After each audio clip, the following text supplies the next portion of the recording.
હરી બોલ.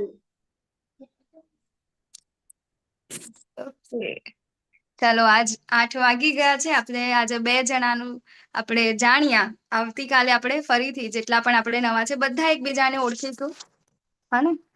તો આપ સૌનું ખૂબ ખૂબ હૃદયપૂર્વકનું સ્વાગત છે શ્રી શ્રી રાધા ગોવિંદા મંદિર ઇસ્કોન બેંગલુરુ તરફથી. આજે આપણે સૌ અધ્યાય 3 ની ચર્ચાઓ કરવા ભેગા થઈ ગયા છે. 18 અધ્યાયની આપણે ચર્ચાઓ કરી રહ્યા છે અત્યારે. તો હું મારી સ્ક્રીન શેર કરું છું. શ્રી શ્રી રાધા ગોવિંદજીના ચરણોમાં વંદન કરીને, શ્રીલા પ્રભુપાદજીના ચરણોમાં વંદન કરીને આપણે આગળ વધીશું. એની સાથે પહેલા મંગલાચરણથી આપણે શરૂઆત કરીશું. માતાજી દંડવત પ્રણામ. દંડવત પ્રણામ પ્રભુજી, સાદર પ્રણામ. મને જે લોકો જોવાઈ રહ્યા છે એ લોકો ઉષા માતાજી, મયુર પ્રભુજી, જોશી પ્રભુજી, દિનેશ પ્રભુજી, હસ્મિતા માતાજી, ગેલેક્સી 820 માતાજી, છાયા માતાજી, હરિસુંદરદાસ પ્રભુજી, નડિયાદ દિત્યા નયનભાઈ, ઓકે, હરિવદન કેશવલાલ પ્રભુજી, સુલોચના શુક્લા માતાજી, વર્ષા વ્યાસ માતાજી, અને એના સિવાય જે લોકો વિડીયો ઓફ કરીને પણ જોડાયા છે તે સૌનું ખૂબ ખૂબ હૃદયપૂર્વકનું સ્વાગત છે શ્રી શ્રી રાધા ગોવિંદજીના. આપણે જે એમના શરણોમાં રહીને અત્યારે આપણે 18 દિવસનો જે જ્ઞાન યજ્ઞ ચાલુ કર્યો છે તેમાં આજના 3જા દિવસમાં આપ સૌનું ખૂબ ખૂબ હૃદયપૂર્વકનું સ્વાગત છે. તો શ્રી શ્રી રાધા ગોવિંદજી કી જય, શ્રીલા પ્રભુપાદની જય. ઓમ અજ્ઞાનતિમિરાંધસ્ય જ્ઞાનાંજનશલાકયા ચક્ષુરુન્મિલિतं येन तस्मै श्रीगुरुवे नमः. श्रीचैतन्यमनोभीष्टं स्थापितं येन भूतले स्वयं रूप कदा मह्यं ददाति स्वपदान्तिकं. वन्देऽहं श्रीगुरुः श्रीयुतपदकमलं श्रीगुरुन् वैष्णवांश्च श्रीरूपं साग्रजातं सहगण रघुनाथान्वितं तं सजीवं साद्वैतं सावधूतं परिजनसहितं कृष्ण चैतन्यदेवं श्रीराधा कृष्णपादान् सहगण ललिता श्रीविशाखान्वितांश्च. हे कृष्णा करुणा सिन्धो दीनबन्धो जगत्पते गोपेश गोपिका कान्त राधा कान्त नमोऽस्तुते. तप्त काञ्चन गौराङ्गी राधे वृन्दावनेश्वरी वृषभानुसुते देवी प्रणमामि हरिप्रिये. वाञ्छाकल्पतरुभ्यश्च कृपा सिन्धुभ्य एव च पतितानां पावनेभ्यो वैष्णवेभ्यो नमो नमः. नमः ॐ विष्णुपादाय कृष्णपृष्ठाय भूतले श्रीमते भक्तिवेदान्त स्वामिनीति नामिने. नमस्ते सरस्वते देवे गौरवाणी प्रचारिणे निर्विशेष शून्यवादी पाश्चात्य देशतारिणे. जय श्री कृष्ण चैतन्य प्रभु नित्यानंद श्री अद्वैत गदाधर श्रीवासादि गौर भक्त वृंद. हरे कृष्णा कृष्ण कृष्ण हरे हरे हरे राम राम राम हरे हरे. हरे कृष्णा. હરે કૃષ્ણ. હરે હરે કૃષ્ણ. કૃષ્ણ માતાજી. કૃષ્ણ. જે કૃષ્ણજી. લોકો હરે અત્યારે કૃષ્ણ જોડાયા છે માતાજી. તેમનું પણ હરે કૃષ્ણ હરે માતાજી. કૃષ્ણ. દંડવત હરે પ્રણામ. કૃષ્ણ. દંડવત પ્રણામ. સાદર પ્રણામ માતાજી. આપ સૌનું ફરીથી ખૂબ ખૂબ હૃદયપૂર્વકનું સ્વાગત છે. હરે યસ, કૃષ્ણ. હરે ચિંકાસ કૃષ્ણ. આઈફોન નાના નાના માતાજી આપણી સાથે આવ્યા. માતાજી એમનું નામ શું છે? અયાના. અયાના. હરી બોલ. અયાના માતાજી પણ છે આપણી સાથે. હા, અને જીજુ. આજે આપણી સાથે હેપી માતાજી પણ છે અમદાવાદ થી. હરી બોલ. ચાલો, તો ગઈકાલે આપણે 2 દિવસ થયા બરાબર, પહેલા દિવસે અને બીજા દિવસે. તો પહેલા દિવસે શું હતું? પહેલા દિવસના અધ્યાયનું નામ શું હતું? થોડુંક રિવિઝન કરી લઈએ આપણે. બોલો, કરવું છે બધાને રિવિઝન? કોને કોને કરવું છે? હેન્ડ રેઝ કરો. હા. હરી બોલ. તો ચાલો, પહેલા અધ્યાયનું નામ શું હતું? વિષાદ યોગ. અર્જુન વિષાદ યોગ. અર્જુન વિષાદ યોગ. અર્જુન વિષાદ યોગ. પછી બીજું પ્રભુપાદે શું નામ આપ્યું છે એમને? સાયન્સ યોગ. સાંખ્ય યોગ. ઓકે, પહેલો અધ્યાય જે આપણો છે, શું થયું હતું પહેલા અધ્યાયના દિવસે આપણે જ્યારે જોયું તો પહેલા દિવસે શું થયું હતું? સૈન્ય કુરુક્ષેત્ર. નિરીક્ષક. ભૂમિ પર સૈન્ય નિરીક્ષણ. કુરુક્ષેત્ર. હા, કુરુક્ષેત્રની યુદ્ધ ભૂમિ ઉપર સૈન્યનું નિરીક્ષણ થયું. વિષાદ બરાબર, યોગ. કોને વિષાદ નિરીક્ષણ વિષાદ કર્યું? યોગ. વિષાદ યોગ. વિષાદ હા, શું હતું બીજું પહેલા અધ્યાયમાં? કયા 3 વ્યક્તિઓ હતા અને શું હતું એમાં મેઇન શું હતું? પ્રશ્ન યુધિષ્ઠિર. મનુષ્ય ભગવાન દુર્યોધન. ભગવાન કૃષ્ણ યુધિષ્ઠિર અને ઓલા ઈ તો ધૃતરાષ્ટ્ર, બધા જ સંજય કૌરવો દુર્યોધન. પાંડવો બધા જ હતા. અર્જુન, બધી મનુદશા. આપણે 3 વ્યક્તિઓની મનોસ્થિતિ જોઈ હતી ને એ દિવસે. કયા કયા 3 વ્યક્તિ હતા? ધૃતરાષ્ટ્ર, ધૃતરાષ્ટ્ર, સંજય, અને અર્જુન. ધૃતરાષ્ટ્ર, સંજય અને અર્જુન. દુર્યોધન. સંજયજી તો નરેટ કર્યું છે ને, સંજય હતા. એમની ત્યાં આગળ મનોસ્થિતિ નથી. સંજયજી તો માત્ર નરેટ કરે છે.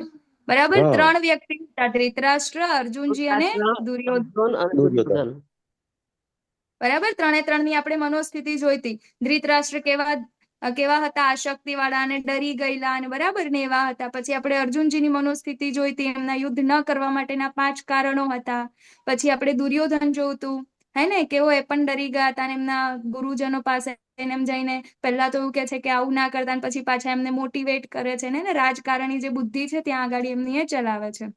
ઓકે, પછી બીજા અધ્યાયના અંદર આપણે શું જોયું? ચાલો, બીજા અધ્યાયનું નામ શું હતું? સાંખ્ય યોગ. ગીતાનો સાર. ગીતાનો સાર. હા, ગીતાનો સાર. સાંખ્ય. હા, સાંખ્ય યોગ, ગીતાનો સાર. એમાં શું જોયું આપણે? ટર્નિંગ પોઈન્ટ શું આવે છે? 2 વસ્તુ આપણે ત્યાંથી શીખ્યા. કઈ 2 વસ્તુ શીખ્યા એમાંથી જે મેઇન ઇમ્પોર્ટન્ટ છે? શ્રી કૃષ્ણ અર્જુન દાસ શરણાગતિ ભાવે શ્રી કૃષ્ણને પ્રે કરે છે. શરણાગતિ હા, પ્રે કરે છે, શરણાગતિ સ્વીકારે છે, ગુરુના પદ ઉપર સ્થાન આપે છે, હે ને? એટલે સાચા પરંપરામાંથી આવતા ગુરુ. એટલે આપણે એ પણ જોયું કે આપણા ગુરુ કેવા હોવા જોઈએ. બરાબર, શરણાગતિ આપણે લેવી હોય તો આપણા ગુરુ કેવા હોવા જોઈએ? જે પરંપરામાંથી આવતા હોય. કારણ કે આપણે જ્ઞાન લેવું હોય તો એ પણ કેમાંથી હોવું જોઈએ? પરંપરામાંથી આવતું હોવું જોઈએ. પરંપરા વગરનું જ્ઞાન જે છે આપણને આડા અવડે રસ્તે લઈ જશે, આપણને ચોક્કસ નિર્ણય કરતા આપણને બનાવશે નહીં. એટલા માટે આપણે જે પરંપરામાં આવતા હોય એ જ જ્ઞાન આપણે લેવું જોઈએ. બરાબર, પછી બીજું, ત્યાં આગળ ભગવાને બધા જ પ્રશ્નોના જવાબ આપ્યા હતા ને. અર્જુનજીના 5 કારણો હતા યુદ્ધ ન કરવા માટેના. યુદ્ધ એ ન 5 કરવાના 5 કારણો. જવાબ આપ્યા. બરાબર, તો એના અંદર અર્જુનજીનો પહેલો કારણ કયું હતું યુદ્ધ ન કરવા માટેનું? કરુણા. કરુણા. હરી બોલ. તો કરુણા માટેનો શું જવાબ હતો? ભગવાને શું કીધું હતું? કેમ કરુણા ના કરવી જોઈએ અર્જુન તારે? એવું કેમ કીધું હતું?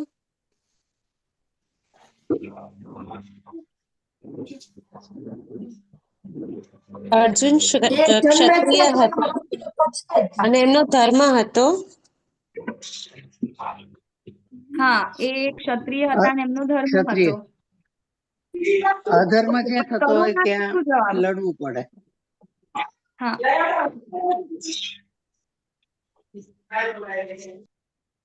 પણ કરુણાનો શું જવાબ હતો? બોલો બોલો, નિકિતા માતાજી, અશ્વાની ભગવાન કહે છે કે માતાજી. અર્જુન તો ક્ષત્રિય છે તો તારે ખોટા ઉપર કરુણા ન આત્મા કરવી. અનંત છે. આત્મા એ શાશ્વત છે, ક્યારેય નાશ પામતો પોતાના નથી. સ્વજનો હતા ને એટલે એને કરુણા આવી ગઈ. હરી બોલ. બરાબર, હા, કરુણા તો આવી ગઈ, બરાબર છે. એમનો પ્રશ્ન હતો, પરંતુ એનો જવાબ ભગવાને શું આપ્યો? કે આપણે શરીર નથી, આત્મા છે. બરાબર, તો તારી સામે વાળા જેટલા તને એના ઉપર દયા આવી છે, કરુણા આવી છે, એ બધા ક્યારેય નાશ પામવાના નથી. કારણ કે એ બધા શું છે?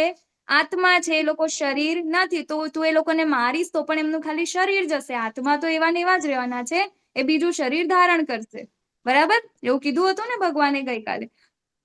તો આપણને 2 ટેક અવે મેઇન છે જે ભગવદ્ ગીતાના બીજા અધ્યાયમાંથી આપણને જાણવા મળે છે. એક, પહેલું શરણાગતિ જે ટર્નિંગ પોઈન્ટ છે, અને બીજું કે આપણે શું છે? શરીર નથી, આત્મા છે. બરાબર, અને એની આગળ બીજા પણ ભગવાને એમના 5 જે કારણો હતા એના એમને જવાબ આપ્યા, બરાબર, કે તું ક્ષત્રિય છે એટલે તારો ધર્મ છે યુદ્ધ કરવાનો, બરાબર ને. પછી કીધું તું કે ધર્મનો નાશ થશે, તો એને કીધું તું કે પરંપરા તો તમે જ સ્થાપવાના છો, બરાબર, પરંતુ જો તમે અહીંયાથી છોડીને યુદ્ધ છોડીને જતા રહેશો તો તારા પછી જે લોકો આવશે એ લોકો પણ શું કરશે, આવું જ, બરાબર, કે પોતાનું કર્મ છે એ કર્મ છોડીને જતા રહેશે. તો એમ કરીને 5 કારણો આપ્યા હતા અને એ કારણોના જવાબ ભગવાને ત્યાં આગળ આપ્યા. તો હવે મોટું મોટું કહીએ તો અર્જુનજીના જેટલા પણ પ્રશ્નો હતા એ પ્રશ્નોના બધા જ જવાબ ભગવાને ભગવદ્ ગીતાના બીજા અધ્યાયમાં આપી દીધા. એમને એવું કીધું કે તારે યુદ્ધ કરવાનું છે, બરાબર. અને પછી છેલ્લે એમને એવું પણ કીધું હતું કે ખબર છે ને, છેલ્લે એક આવ્યું હતું કે આપણે લસ્ટ હોય, એંગર હોય, એમાંથી આસક્તિ થાય ને પાછું આપણે આ સંસારના કૂપમાં ફરીથી આપણે આવીએ છીએ, બરાબર ને. તો અહીંયા કીધું છે કે કર્મ કરવાનું છે અને ભક્તિ પણ એની સાથે એટલી જ ઇમ્પોર્ટન્ટ છે, એ પણ કરવાનું છે. તો હવે અહીંયા અર્જુનજી કન્ફ્યુઝ થઈ જાય કે તમે તો મને એવું કીધું કે ભાઈ ભક્તિ જ આપણું જે અલ્ટિમેટ ગોલ છે, તો આપણે ભક્તિ કરવાની છે, ભગવાનને પામવાનું છે, ને એક બાજુ તમે મને કહી રહ્યા છો કે કર્મ પણ કરવાનું છે. તો હવે અહીંયા અર્જુનજી કન્ફ્યુઝ થાય છે કે હવે મારે શું કરવું, તમે મને એ કહો. મેં તમને પૂછ્યું કે મારે યુદ્ધ કરવું કે ના કરવું, એના તમે મને આટલા બધા આન્સર આપ્યા, પણ હવે મને ચોક્કસ આન્સર આપો કે મારે કરવું છે શું, કરવાનું કે ના કરવાનું, બરાબર, કે આમ જાઉં કે આમ જાઉં. તો એના માટેથી થઈને આપણને આજે 3જો અધ્યાય છે કર્મયોગ, બરાબર ને. ઘણા બધા લોકો, આપણે ગઈકાલે એક શ્લોક જોયો હતો ને, કર્મણ્યવાધિકારસ્તે વાળો, આમાંથી ઘણા બધાને આવડતો પણ હશે, બરાબર. તો એનાથી આપણે શું શીખીએ છીએ અત્યાર સુધી, મતલબ મેં જ્યાં સુધી આ ભગવદ્ ગીતાના ક્લાસીસ અટેન્ડ નતા કર્યા, જ્યાં સુધી નથી સમતી, ત્યાં સુધી મને તો એવું જ હતું કે ભાઈ શું કહેવાય, કર્મ એટલે ભગવદ્ ગીતાના અંદર એ જ શીખવાડે છે કે આપણે કર્મ કરવાનું છે અને ફળની આશા રાખવાની નથી, બરાબર. એટલે ગમે તેવા કર્મ કરીએ, કે સવારે ભલે ને મારે 10 વાગે ઉઠવું છે તોય આપણે ઊંઘ્યા કરવાનું, પછી શું થશે એની આપણે કોઈ ચિંતા કરવી નહીં, બરાબર. એવું ઇન્ટરપ્રિટેશન હું કરતી હતી. એમાં મતલબ મારા જેવા પણ બીજા કેટલા બધા હશે કે જેને ખરેખર ભગવદ્ ગીતાનું જ્ઞાન પરંપરામાંથી નહીં હોય, તો પછી પરંપરા વગરનું જ્ઞાન તો એવું જ હોય કે ભાઈ કર્મ કરતો જા, હાંક મારતો જા, ટેન્શન લઈશ નહીં, ભગવાન તારી સાથે છે. પણ કેવું કર્મ કરવાનું છે, કેવી રીતે કર્મ કરવાનું છે, એ બહુ ઇમ્પોર્ટન્ટ છે અને એ આપણને પરંપરામાંથી શીખવા મળે છે. તો આજનો આપણો જે અધ્યાય છે એનું નામ છે કર્મયોગ. અહીંયા આગળ માત્ર કર્મ નથી લખ્યું, પરંતુ અહીંયા આગળ લખ્યું છે કર્મયોગ. યોગ એટલે શું? ચાલો તમે મને જવાબ આપો. યોગ એટલે શું? એનો મતલબ શું થાય યોગનો? યોગ એટલે જોડાવું.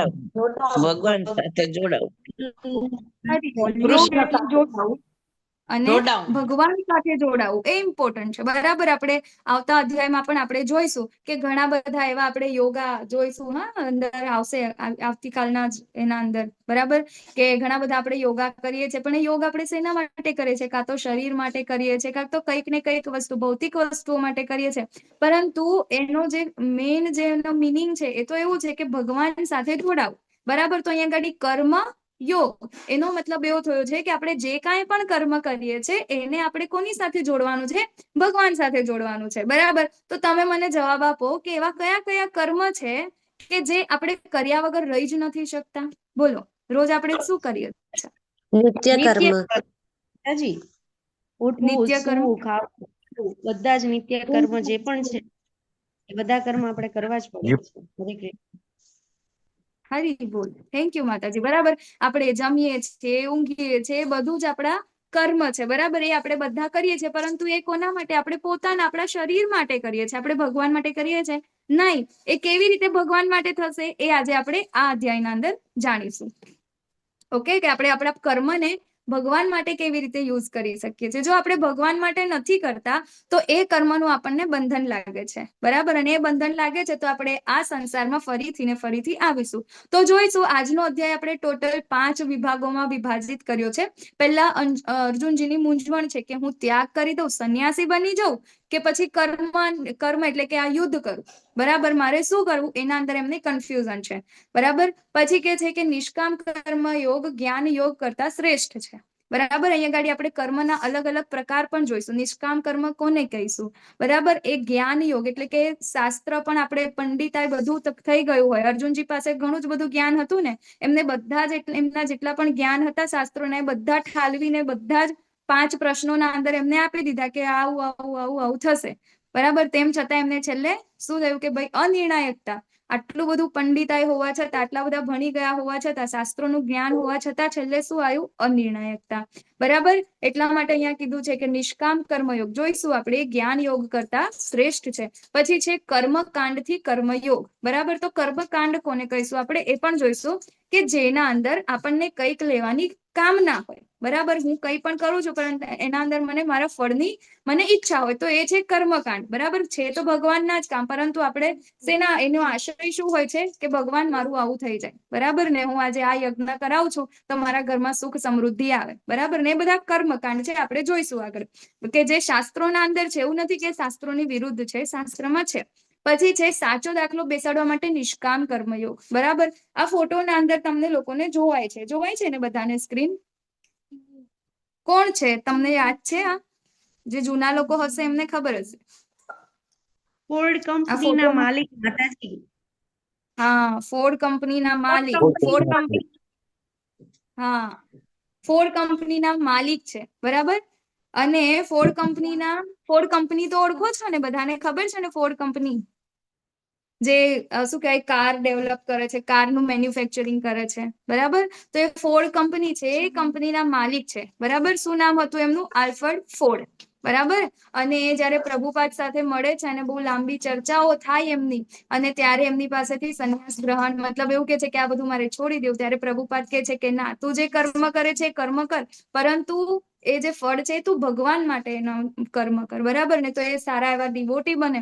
અને જોઈએ કે અત્યારે ઇસ્કોનના અંદર આપણે માયાપુરમાં જે છે, બરાબર, વર્લ્ડનું સૌથી મોટું મંદિર બન્યું છે, એના અંદર સૌથી મોટો જે ફાળો છે એ ફોર્ડ કંપનીના માલિકનું છે. એમનું આખું પરિવાર જે છે એ પણ બધા કેવા છે? ડિવોટી છે. બરાબર, પછી છે વાસના પર વિજય મેળવવો આ સૌથી બંધ મોટો. કેમ થઈ જાય છે? આ ઓકે, મ્યુટ તો મારું આપણે આજે બંધ થઈ ગયું 5 વિભાગોને જોઈશું. હરે કૃષ્ણ. ચાલો, તો ગઈકાલે આપણે આ એક શ્લોક જોયો તો. બરાબર, કર્મણ્યેવાધિકારસ્તે માં ફલેષુ કદાચન માં કર્મ ફલે હેતુર્ભૂમો તે સંગોસ્ત્વ કર્મણી. બરાબર, તને તારું નિયત કર્તવ્ય કર્મ કરવાનો અધિકાર છે, પરંતુ તને કર્મના ફળ ઉપર અધિકાર નથી. તું પોતાની જાતને કદાપી પોતાના કર્મોનું કારણ માનીશ નહીં, અને સ્વકર્મ ન કરવામાં પણ કદી આસક્ત થઈશ નહીં. બરાબર, આપણે ગઈકાલે સ્વકર્મની પણ વાત કરી હતી કે આપણા નિયત કર્મો જે છે તો આપણે કરવા જ રહ્યા.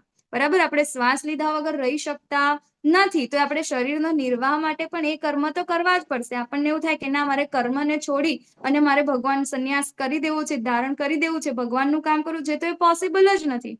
બરાબર, ભગવાનને આપણને જે 3 ગુણો આપ્યા છે એ પ્રકારે આપણે એ કર્મ તો કરવા જ પડશે. પરંતુ આપણો હાથ ક્યાં સુધી છે? આપણે માત્ર ને માત્ર કર્મ કરી શકીએ છીએ, પરંતુ કર્મના ફળ જે છે એના ઉપર આપણો કોઈ અધિકાર નથી. બરાબર, હા, એટલે અહીં આગાડી કે કર્મના ફળ કોણ આપે છે? તો એ ભગવાન આપે છે. બરાબર ને, તો એ આપણે અહીં આગાડી સમજવું રહ્યું કે આપણા જેટલું બી મતલબ આપણે જે કર્મ કરીએ છીએ એના રિઝલ્ટ ઉપર આપણો કોઈ અધિકાર નથી. જેમ કે કોઈ સ્ટુડન્ટ છે, બરાબર, એ બહુ જ મહેનત કરે છે, પરંતુ એ મહેનત કેમ કરે છે એ ઇમ્પોર્ટન્ટ છે. એને એવું છે કે ના, મારા તો 98% આવવા જ જોઈએ. બરાબર, 98% આવશે બસ, મારે આવવા જોઈએ. ના આવે તો એના ઘરેથી કહી દે છે કે ભાઈ તારા 98% નહીં આવે ને તો કે તારે આ ઘરમાં પાછું આવવાનું નહીં, અથવા તો જોજે તારા પછી બીજો કોઈ ખર્ચો કરવામાં આવશે નહીં તારા પાછળ. બરાબર, તો એ વ્યક્તિ એકદમ ડિપ્રેશનમાં અને એકદમ સ્ટ્રેસમાં ભણશે. કેમ? કારણ કે રિઝલ્ટની ચિંતા કરી રહ્યો છે. એના કર્મનું તો એ કામ કરી જ નથી રહ્યો, એનું કામ છે સ્ટડી કરવાનું, પરંતુ એ સ્ટડી નથી કરી રહ્યો, એ રિઝલ્ટના ચિંતાથી એ સ્ટડી કરી રહ્યો છે, તો એનું રિઝલ્ટ પણ સારું આવશે નહીં. બરાબર, તો એવી જ રીતે જયારે આપણે કર્મ ઉપર કે મારું જે કામ છે એ હું જો પ્રોપર કરીશ તો એનું રિઝલ્ટ જે પણ આવશે એની આપણે ચિંતા કરવાની નથી. કારણ કે આગળના અધ્યાયમાં આપણે જોઈશું સક્સેસ માટે પણ બીજા ઘણા બધા પરિબળો અસર કરે છે. એમને આપણને સક્સેસ મળતું નથી. આપણને એવું કે એટલી મહેનત કરું છું તેમ મારી સાથે. હરે કૃષ્ણ. પ્લીઝ શું કહેવાય, તમે લોકો મ્યુટ માટેનું માતાજી પ્લીઝ ધ્યાન રાખજો. ઓકે, તો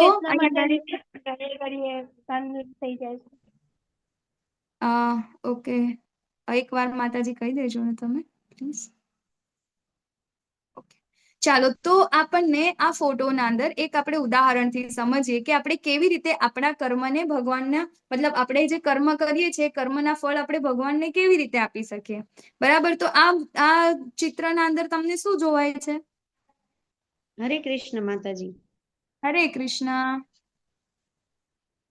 આમાં આપણે જોઈએ છીએ કે કોઈ બીજ છે, એમાંથી આપણે એને વાવીએ છીએ, પછી એને પાણીથી સિંચન કરીએ છીએ, સૂર્યપ્રકાશ એને પોતાના ઉષ્ણાથી એને સિંચે છે, પછી એમાંથી ધીરે ધીરે બધા પરિબળો એના પર ઇફેક્ટ કરે છે અને એ જે છોડ છે એમાંથી વૃક્ષ થાય છે, વૃક્ષની ઉપર પાછા ફળ લાગે છે. આપને એમ થાય છે કે આપણે બધું આ કરીએ છીએ, પણ જો આ બાકીના બીજા તત્વ છે એ જો એના પર વર્ક ના કરતા હોય તો આપણી ખાલી મહેનત જ છે, બાકી બધું તો જે પ્રભુની શક્તિઓ છે, બધી દિવ્ય શક્તિઓ છે, એના દ્વારા જ થાય છે. કર્મ એવું સમજીએ છીએ કે આપણે કરેલું છે, પણ એકચ્યુઅલ કર્મ છે એ ભગવાન દ્વારા થાય છે. હરે કૃષ્ણ માતાજી. હરે કૃષ્ણ. હરી બોલ માતાજી. Thank you. બરાબર. તો અહીંયા ગાડી આપણે એ જોઈએ છીએ કે એક આ ચિત્ર છે, એના અંદર એક માણસ દેખાય છે, એક કેરીનું ઝાડ છે ને એક બાજુ ભગવાન મસ્ત છે, ક્યુટ ક્યુટ એ કેરી લઈને ઊભા છે. બરાબર. નીચે કેરીના ગોટલા છે, એક નાનું એ ગોટલામાંથી ઝાડ બને છે. બરાબર ને. તો એ ગાડી એક આ ખેડૂત છે, એ ખેડૂત એના ખેતરના અંદર બીજ વાવે છે. બીજ વાવે છે ત્યારે પછી એમાંથી છોડ ઉત્પન્ન થાય છે, છોડમાંથી ઝાડ થાય છે, ઝાડમાં પછી ફૂલ આવે છે અને એમાંથી ફળ આવે છે અને ફળ ત્યારે તોડે છે. બરાબર. ત્યાં સૂર્યપ્રકાશ બી છે, વરસાદ બી પડે છે, ચંદ્રમાની કિરણો પણ પડે છે, એટલે ફળના અંદર રસ પણ સારો એવો હોય છે અને મીઠા હોય છે. અને પછી આજે આગળ આપણને ભગવાન પણ જોવાય છે. બરાબર. તો અહીંયા ગાડી કહેવા શું માંગે છે કે ખેડૂત જે છે એ બીજ લાવ્યો. બરાબર. તો એ બીજ ક્યાંથી લાવ્યો? ભાઈ એને બનાવ્યું? ના, એને નથી બનાવ્યું. તો કે ચાલ જમીન તો મારી છે, તો જમીન શું એને જાતે બનાવી છે?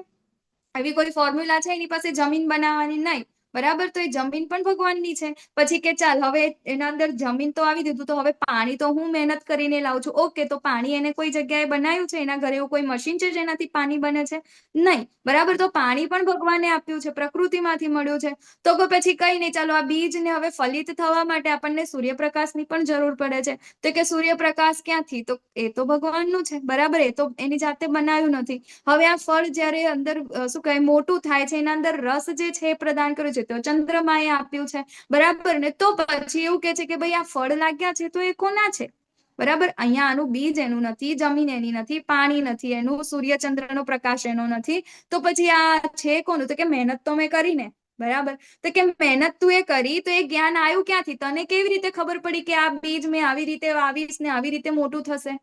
એ જ્ઞાન આવ્યું ક્યાંથી? તો એ જ્ઞાન આપણું જે આવ્યું છે એ તો આપણા વેદોમાંથી આવ્યું છે. બરાબર. છેલ્લું ઉત્પત્તિ જેટલી પણ વસ્તુ આ દુનિયામાં છે, એ જેટલી પણ આપણે કરીએ છીએ બધું જ્ઞાન ક્યાંથી આવે છે? તો આપણા વેદોમાંથી આવે છે. તો કે વેદ તો તું એ લખ્યા છે? નહીં. વેદ તો ભગવાન પાસેથી આવ્યા છે. તો એ જ્ઞાન પણ ભગવાન પાસેથી આવ્યું છે ને. તો આ બધી જ વસ્તુ જે છે એ ભગવાન પાસેથી આવી છે. એટલા માટે આપણે અહીંયા માત્ર ને માત્ર આપણા કર્મ કરી શકીએ છીએ. ફળ ઉપર આપણો કોઈ અધિકાર નથી, કારણ કે આપણું છે જ નહીં. બરાબર.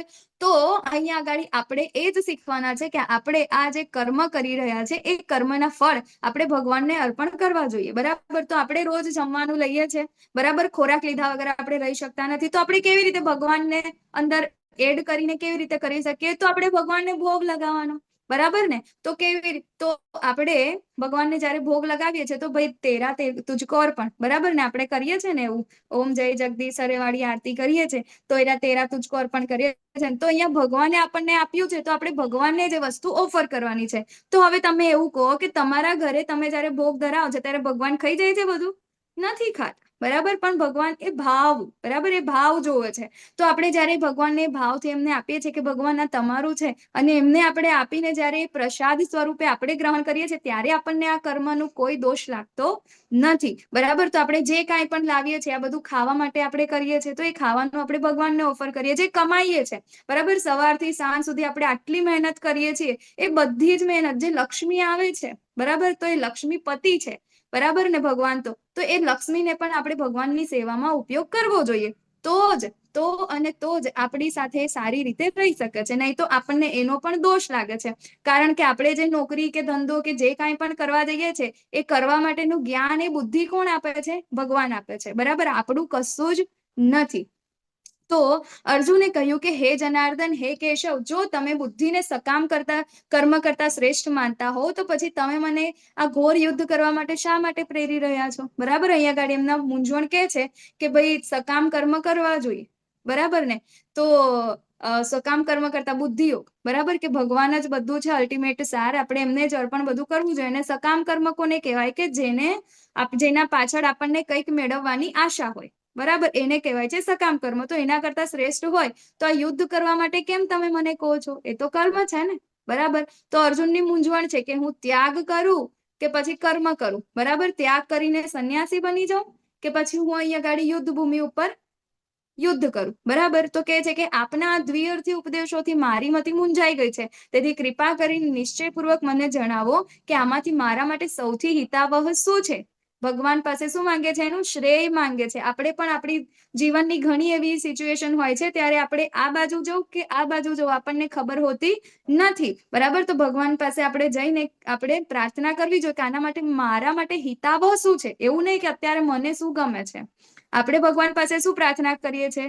હે પ્રભુ, મને છે ને આ કોલેજમાં એડમિશન અપાવી દેજો, મને આ કોલેજ બહુ ગમે છે, બરાબર, પ્લીઝ પ્રભુ એવું કરી દો ને કે મારી આ કોલેજમાં એડમિશન થઈ જાય, બરાબર. પછી આપણે એવું કરીએ છીએ, હે પ્રભુ પ્લીઝ મને શું કહે આવું કરી દો ને, મને આવું કરવું છે તો તમે પ્લીઝ મને હેલ્પ કરો ને.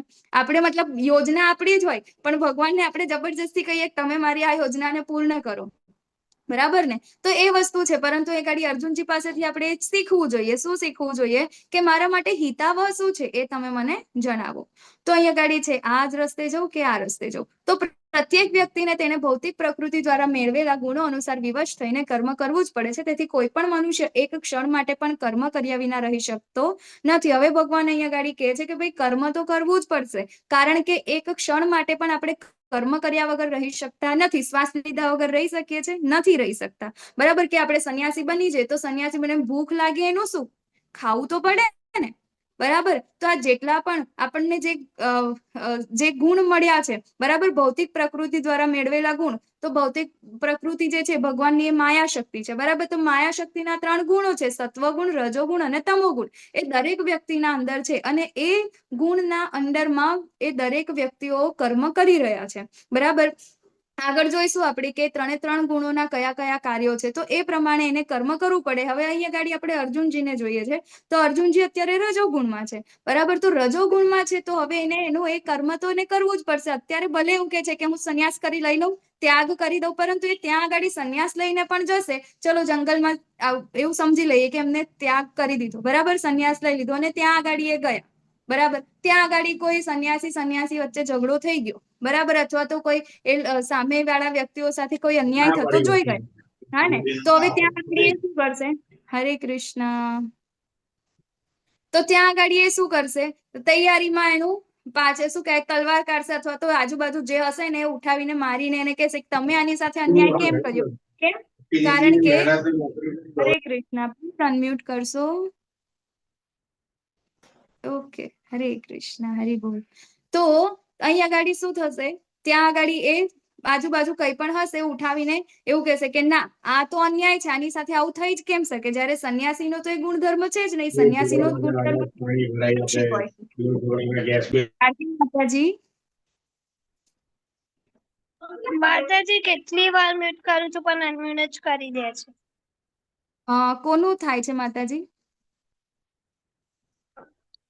અંજન ચેતના જોશી હા મેં ચેતના જોશી હું બોલું છું, મારે પણ અનમ્યુટ થઈ જાય. અંજન પ્રભુજી અને ચેતના માતાજી, તમે તમારું માઇક પ્લીઝ મ્યુટ કરી દેજો. ઓકે, એમ તો કઈ વાંધો નથી હોતો પણ વચ્ચે કેવું છે કે મારી લિંક તૂટી જાય છે ને એટલે માતાજી. ચાલો, હરી બોલ. તો હવે આપણે આગળ જોઈએ તો ત્યાં આગળ એવું છે કે તારા છે, બરાબર. અનમ્યુટ રહેતું જ નથી.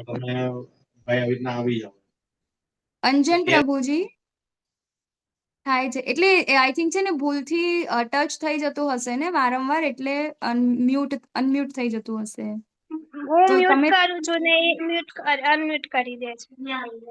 હા, એવું જ થતું હશે. તો કઈ નહીં, તમે તમારું જે બી ડિવાઇસ છે એકવાર ચાલુ કરીને તમારી આગળ મૂકી દો અને હાથ આમ કરીને બેસી જાઓ, એટલે પછી ક્યાંય થશે જ નહીં. ભગવાન પર છોડી દો કર્મનું ફળ.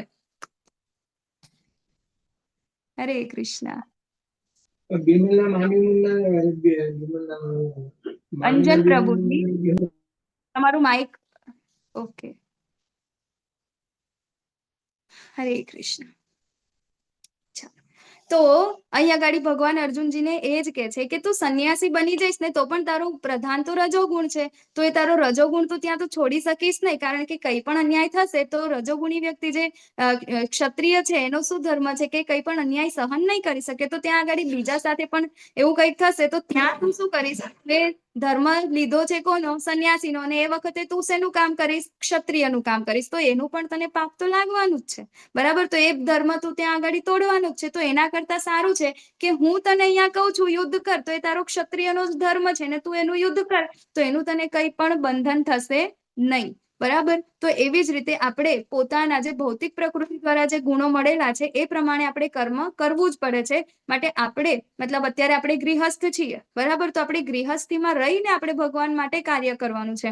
ક્ષત્રિય જે હોય છે, બરાબર, આપણા 3 વર્ણો છે, બરાબર ને? 4 કે ગૃહસ્થ, બ્રહ્મચારી છે, ગૃહસ્થ છે, બરાબર, વાનપ્રસ્થ છે, સંન્યાસી છે. તો આ બધા લોકોના અલગ અલગ વ્યક્તિઓ છે, એ બધા જ પોતાના અંદર ભગવાનને સેન્ટરમાં રાખીને કર્મ કરવાનું છે. એવું નથી કે બ્રહ્મચારી ને ગૃહસ્થ ને, આપણે તો અત્યારે કેવું કરીએ છીએ, જ્યાં સુધી મતલબ મેરેજ નથી થતા ત્યાં સુધી બ્રહ્મચારી હોય છે. હવે તો મતલબ કોલેજમાં આવે છે ત્યાં સુધી કોઈ બ્રહ્મચારી તો બહુ વધારે સમય નથી જ રહેતા, બરાબર ને? આમ તો કહેવાય કે 25 વર્ષ હોય, 100 વર્ષનું આયુષ્ય હોય તો 25 વર્ષ બ્રહ્મચારી, 25 વર્ષ ગૃહસ્થ, 25 વાનપ્રસ્થ અને 25 પછી આપણે સંન્યાસી, બરાબર? પરંતુ અત્યારે આપણે તો શું કરીએ છીએ, જન્મીએ છીએ ત્યારથી બાળપણથી જેવા આપણે ગૃહસ્થમાં એન્ટર થઈએ છીએ તો મરીએ છીએ ત્યાં સુધી ગૃહસ્થ આશ્રમમાં જ આપણે મરી જઈએ છીએ, બરાબર ને? આપણે આ વસ્તુ ફોલો કરતા જ નથી. તો આ છે કે આપણે ગૃહસ્થ રહીને પણ ભગવાનને સેન્ટરમાં રાખીને આપણે કેવી રીતે કર્મ કરવાનું છે એ છે આપણે આગળ જોઈશું. તો અહીંયા ગાડી એક વ્યક્તિ આપણને દેખાય, બરાબર? શું આંખે ઉડીને આપણને વળગે એવું શું છે? આના અંદર શું જોવાય છે? હરે કૃષ્ણ. સંન્યાસી છે, એના હાથમાં મોબાઈલ છે, સિગરેટ છે, અને હાથમાં બહુ પહેરેલું છે, એટલે પાખંડી જેવું લાગે છે. પાખંડી જેવું લાગે છે, બરાબર? પરંતુ એના કપડા તો આપણને સંન્યાસી જેવા લાગે છે, તો આ તો સંન્યાસી નહીં, બરાબર? કેમ? કારણ કે એના કર્મ જુઓ આપણે, એની જે ઈચ્છાઓ છે એની ઈચ્છાઓ એ છોડી જ નથી શક્યા, બરાબર? તો સંન્યાસી કોને કહીશું આપણે? કે જેની ઈચ્છાઓથી, બરાબર, આગળ આવશે આપણે, બરાબર? તો સંન્યાસીના પણ ગુણો હોય છે, તો એ કેવા સંન્યાસી હોય છે? તો એ બધી જ વસ્તુઓથી એ લોકો દૂર હોય, માત્ર ને માત્ર ભગવાનના અંદર જ એમની બધી જ પ્રવૃત્તિઓ હોય. સંન્યાસીને આ બધી વસ્તુની જરૂર ના પડે.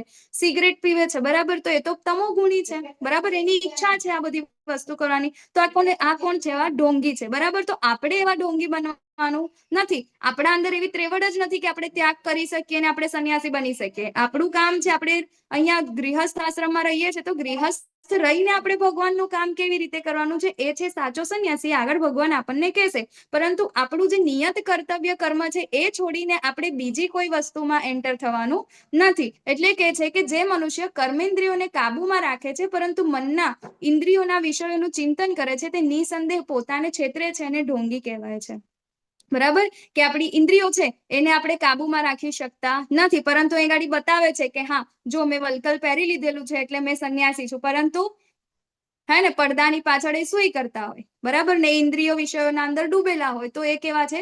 ઢોંગી છે.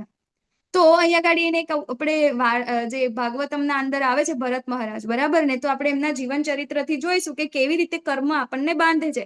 તો ભરત મહારાજ છે જેના ઉપરથી આપણા ભારતનું નામ પડ્યું, બરાબર? તો એમની પાસે ખૂબ એવું સારો વૈભવ અને સારું રાજ્ય કરતા હતા, પરંતુ શું કહેવાય, એમને જ્ઞાન હતું, જ્ઞાની હતા, બરાબર? એટલે શું કર્યું કે એમને વાનપ્રસ્થ લઈ લીધું, હે ને? 50 વર્ષની ઉંમરે એમને વાનપ્રસ્થ લઈ લીધું અને એના પછી ત્યાં આગળ નદી કિનારે જાય છે અને ત્યાં આગળ ભગવાનની સેવાઓને ભગવાનના અંદર જ એમનું ધ્યાન લગાવે છે. તો એક દિવસ કેવું થાય છે કે ત્યાં આગળ નદી જતી હોય છે અને નદીમાં એક હરણ હોય છે, બરાબર? અને હરણ ભાગતું ભાગતું આવે છે અને ત્યાં આગળ સિંહનો અવાજ સંભળાય છે, તો એ સિંહ એનું પાછળ પડ્યું હોય છે, બરાબર? તો એ જ વખતે એ નદીને ઓળંગી જાય છે. 1 મિનિટ.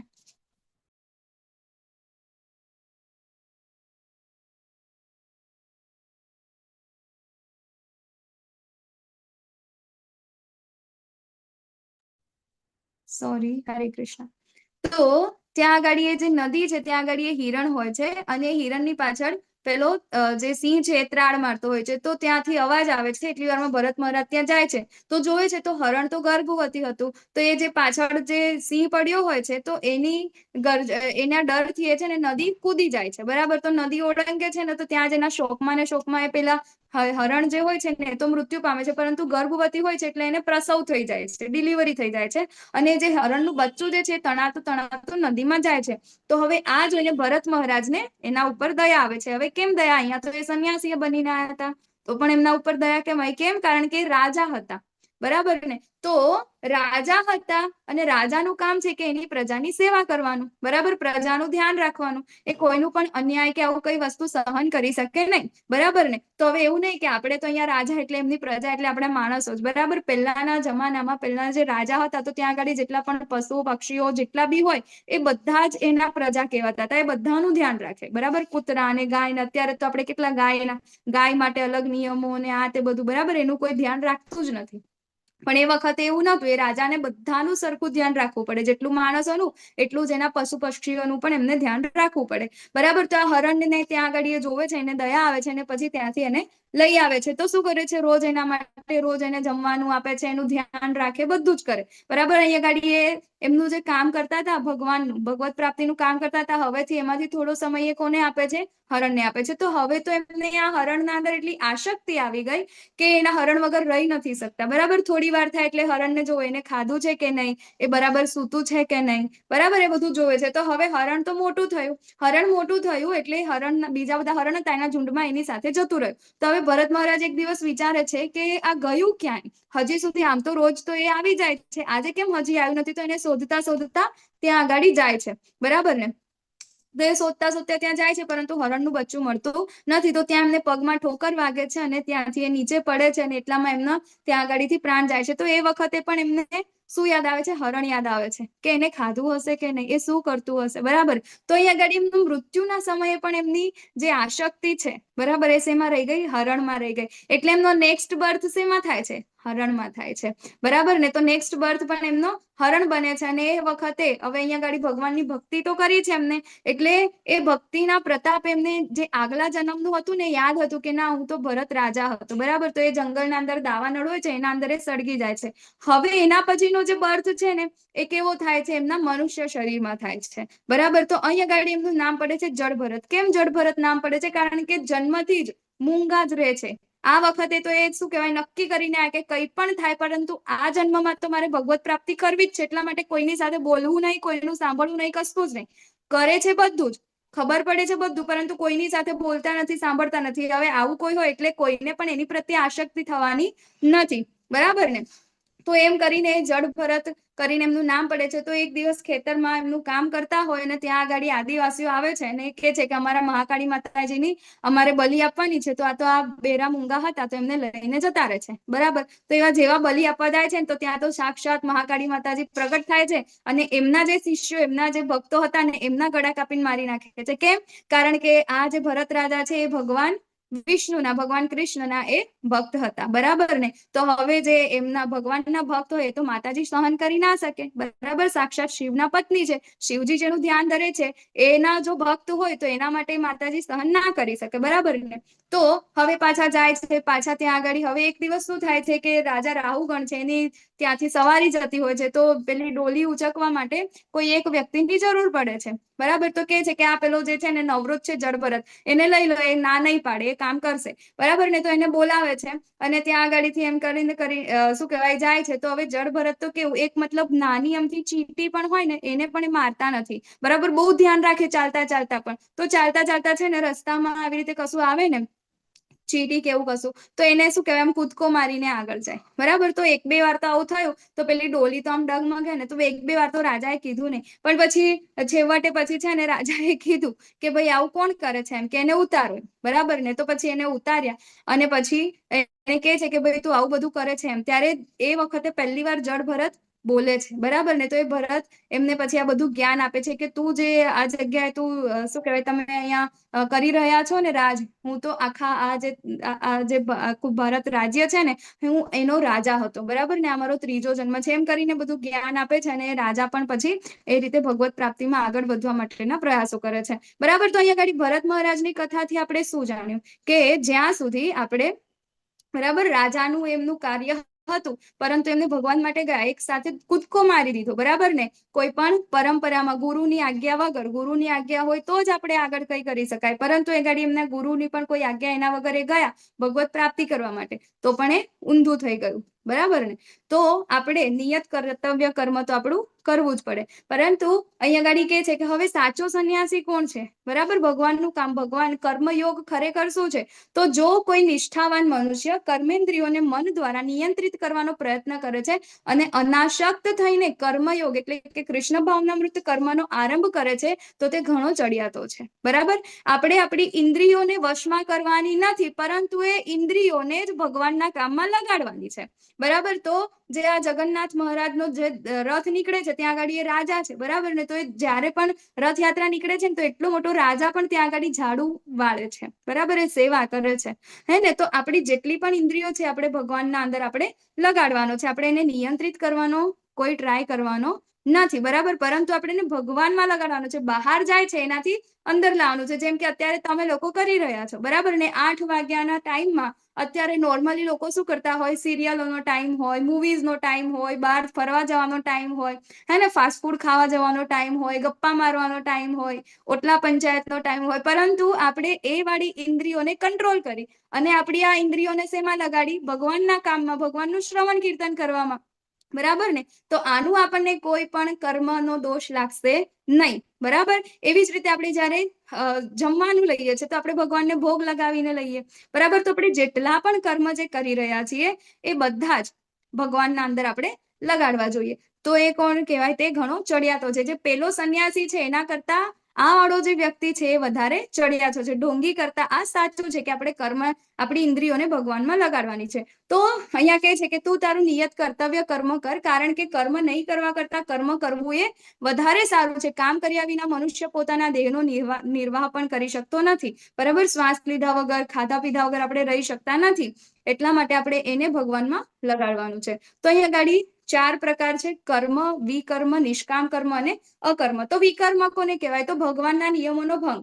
ભગવાનના નિયમો ક્યાં આપેલા છે? તો આપણા શાસ્ત્રમાં આપેલા છે, બરાબર? તો શાસ્ત્રમાં શું આપેલું છે કે ભાઈ તમારે રોજ વહેલા ઉઠીને સ્નાન કરવું જોઈએ, ભગવાનની માળા કરવી જોઈએ, ભગવાનની પૂજા કરવી જોઈએ, પછી શું કહેવાય, શાસ્ત્રોના અંદર જેટલું પણ આપેલું છે, બરાબર? કે આપણે જે કાંઈ પણ કરીએ છીએ બધા ભગવાનને ઓફર કરવું જોઈએ, એ બધું શાસ્ત્રમાં છે, પરંતુ આપણે એને ફોલો કરતા નથી, બરાબર? એનાથી સાવ ઉલટું કરીએ છીએ. દિવસે ઊંઘીએ છીએ ને રાત્રે જાગીએ છીએ. ભગવાન કોણ છે નથી એનાથી કોઈ ફરક પડતો નથી, બરાબર ને? તો આપણે શાસ્ત્રોથી સાવ એના નિયમ વિરુદ્ધના જે કામ કરીએ છીએ કેવા છે?